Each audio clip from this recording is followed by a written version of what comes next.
In every tale of courage, there is a chapter no one sees, a place where faith is tested, where fear breathes dust, and where the smallest acts of kindness echo louder than war.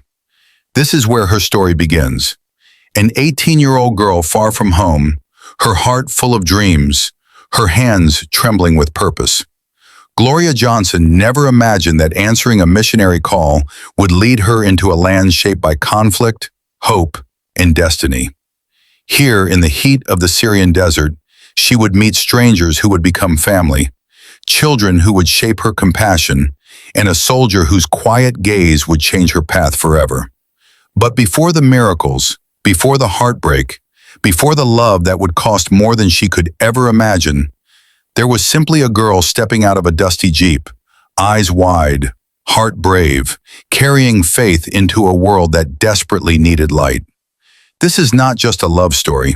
It is not just a war story. It is the story of the glory behind the struggle, the purpose behind the pain, and the destiny waiting in the dust. Welcome to episode 1 of The Story Behind the Glory, where every whisper of courage becomes a chapter of triumph.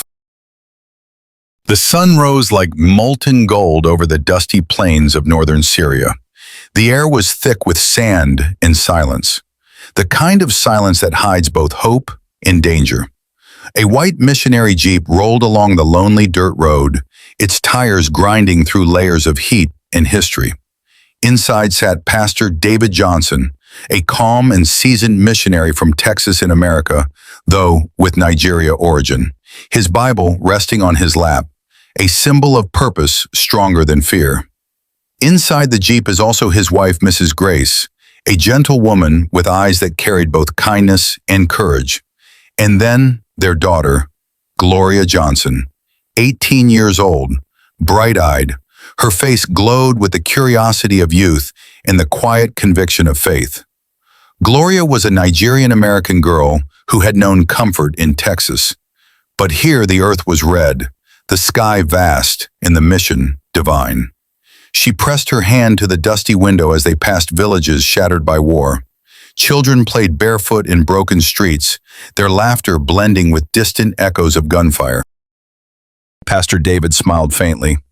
"We are almost there," he said.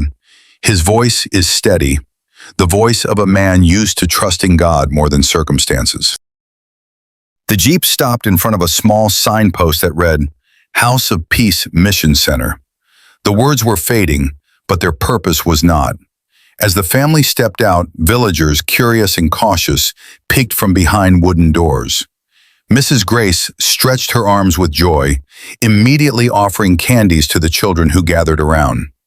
The children's laughter filled the air, their faces, dusty and thin, lit up with delight. Gloria's eyes softened. She knelt, greeting them with broken Arabic and open warmth. Her hair tied in a simple scarf, her dress modest, her presence graceful. She was both foreign and familiar, an angel in sandals. Inside their small clay home, Gloria began unpacking books, the Holy Bible, a few notebooks, and a small chalkboard. The room was dimly lit by a kerosene lamp. Outside, the voices of villagers and the faint hum of a generator filled the night. Gloria stood by the window, looking into the distance. The glow of fires flickered beyond the hills, reminders that peace was a fragile guest in this land. But she whispered softly, "Lord, make me your light here." Her mother smiled, watching her daughter's faith grow in a place where fear ruled. Days turned into weeks. The village school came alive under Gloria's gentle teaching. Gloria stood before them, her voice cheerful. "Good morning, class," she said. Good morning, Teacher Gloria. The children chorused, some in Arabic, others in broken English. A little girl named Yara Hassan, about 9 years old, always sat in the front. Her eyes sparkled with admiration for her young teacher. Chalk dust rises as Gloria writes on the board. Her smile shines as sunlight streams through cracks in the wall. In a land torn apart by hatred, she dared to teach about love, not as an idea but as a way of life. One afternoon, at the village well, Gloria bent to draw water. The rope creaked. The U.S. military trucks rolling into view, dust spirals around them, the sound of boots, the smell of diesel. Among the soldiers, a young man removes his helmet, wiping sweat from his brow. His name, Lieutenant Ethan Matthews, 23.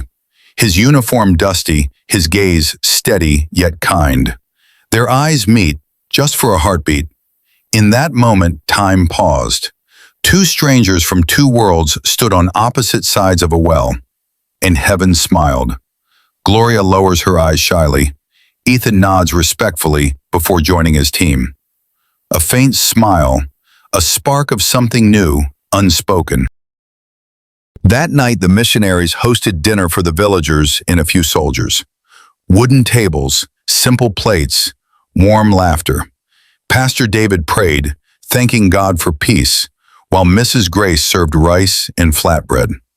Gloria sat beside Yara, feeding her gently. Ethan sat across the table, speaking quietly with Pastor David about rebuilding schools after the conflict. His voice was calm, his tone sincere. Gloria listened, not as a girl, but as a woman whose heart had begun to take notice. Sometimes love doesn't begin with words. It begins with the way someone listens. Later that night, Gloria climbed to the rooftop, gazing at the horizon. A faint boom echoed in the distance, war reminding them of its nearness. Down below, Ethan walked by with a lantern, checking the perimeters. For a brief second, their eyes met again, from rooftop to ground. She smiled faintly. He nodded. No words, just understanding. The wind lifted her hair, the stars reflected in her eyes. Faith and fear shared the same sky that night, but faith refused to blink. The next morning, smoke rose beyond the hills. The sound of trucks and shouting filled the air. Insurgents had raided a nearby camp. Pastor David gathered the villagers to pray. Mrs. Grace tended to the wounded who had escaped. Gloria, still just 18, found herself kneeling beside a bleeding child, wrapping a bandage with trembling hands. Ethan's convoy arrived again, his face tense but composed. He called out orders to protect the village perimeter. It was in chaos that courage revealed itself.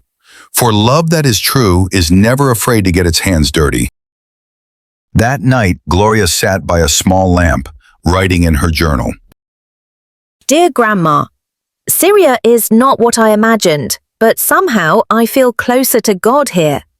People have so little, yet they give so much. She paused, staring at the flickering flame. Her eyes were tired but peaceful. Her pen carried her fears across oceans, and her faith back to her heart. Sunday morning arrived. The little church overflowed with worshipers. Gloria led the children's choir, her voice pure and calm. Sunlight filtered through holes in the roof, casting golden patterns on the floor. Then, Ethan stands quietly in uniform, cap in hand, eyes lifted toward the altar. Their gazes meet again, no words, no gestures, only a silent exchange between faith and affection. In the heart of war, something eternal was being written. A love not born of chance, but of destiny. That day marked the beginning of a story heaven had written long before they met. A story of faith, of loss, of glory. This was just the beginning. Every story of glory has a beginning, but not every beginning feels glorious.